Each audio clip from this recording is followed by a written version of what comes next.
back to my class. We have Igbo language.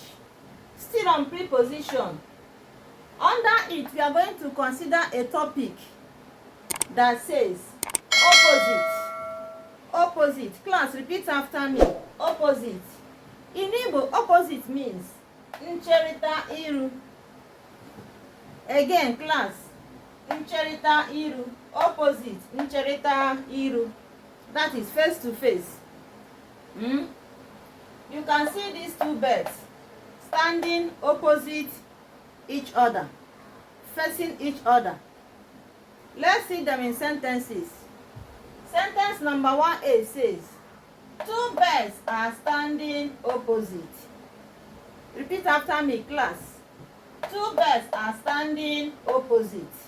In Igbo, it means nnụnụ abụọ guzoro na ncherịta iru. Kwuo ya ndị class.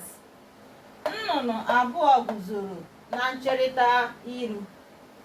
You will see that we have apostrophe here after N. Remember, we said that letter N and letter M, we consider them as vowels. We call them vowel alike in English. In Igbo, we call them nyiri udume. Nyiri udume. That is why we put apostrophe here. Okay? Another sentence says, Ego school is opposite their house. Or say that, class. Ego school is opposite their house. You will see this school.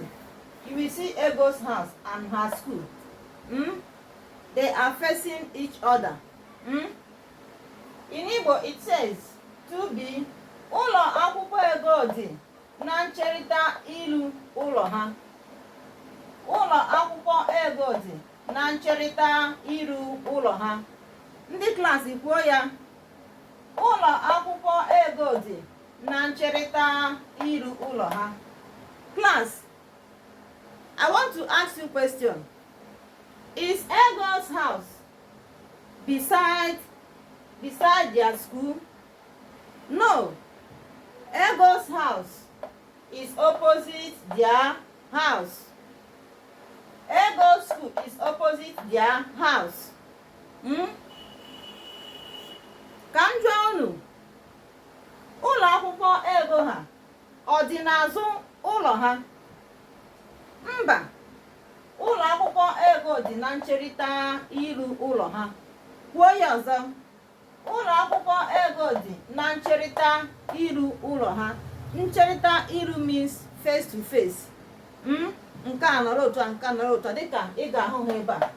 Ya nakwa nnụnụ ndị a niile. Share our videos. Subscribe to our channel. Follow us for more.